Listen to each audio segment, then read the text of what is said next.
Lumayas kang bading ka! Huwag kang uwi hanggat hindi tuwid yung utak mo! Tay, maawa po kayo, wala po akong matutuluyan. Wala akong pakialam! Wala akong anak na bading! Sorry po, Itay. Wala akong anak na bading! Sorry po. Be, anong nangyari sa'yo? Bakit ka malungkot? Pinalayas kasi ako ng tatay ko, Be, sa amin.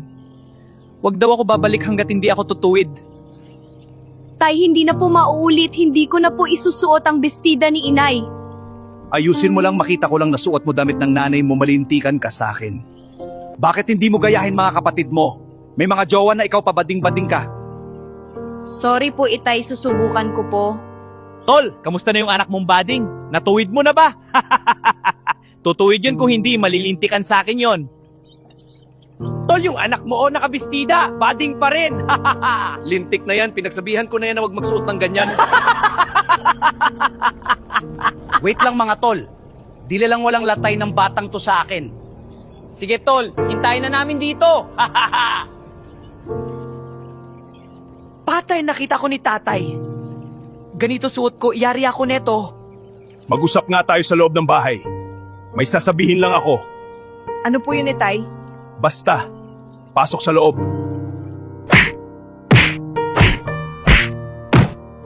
Ano? Hindi ka pa talaga madadala?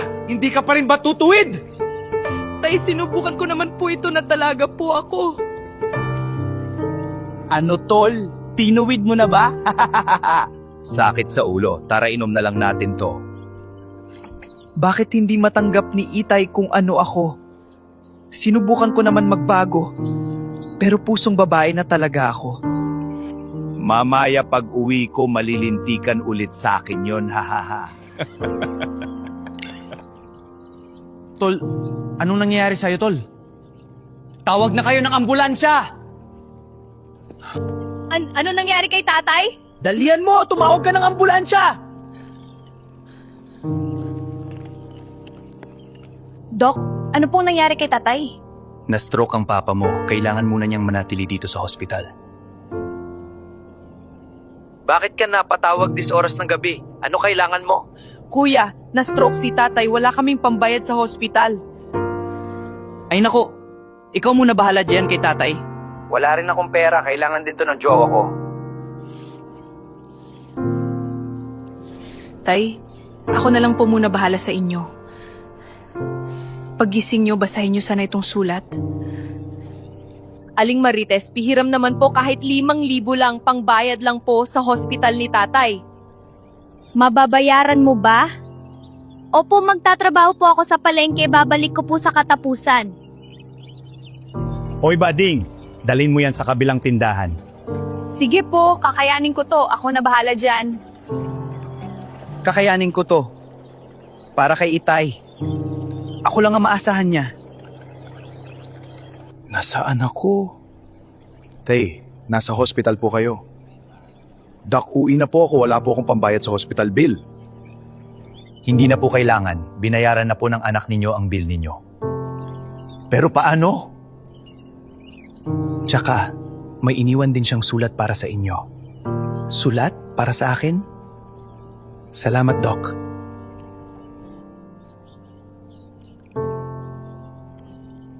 Tay, kung binabasa niyo po ito ngayon, ibig sabihin, gising na po kayo. At yun po ang pinakahinihiling ko. Pasensya na po kung ako lang ang nandito para sa inyo. Sinubukan kong tawagan sina kuya pero sabi nila wala rin daw silang maibibigay. Kaya ako na lang po muna ang gumawa ng paraan. Kahit mahirap, kahit hindi ko alam kung kakayanin ko. Ginawa ko po kasi kayo yun, Tay. Nagtrabaho po ako ng hiram at ginawa ko lahat ng kaya ko para mabayaran ang hospital ninyo. Hindi po dahil kailangan, kundi dahil mahal na mahal ko po kayo.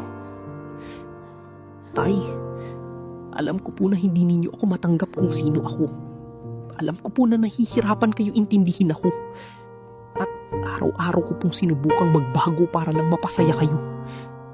Pero Tay, ito na po talaga ako. Hindi ko po kayang itago habang buhay kung ano ang nasa puso ko. Pero kahit ganun po, kahit hindi ninyo ako tanggap, hindi ko po kayang talikuran kayo. Kasi para sa akin, tatay pa rin po kayo.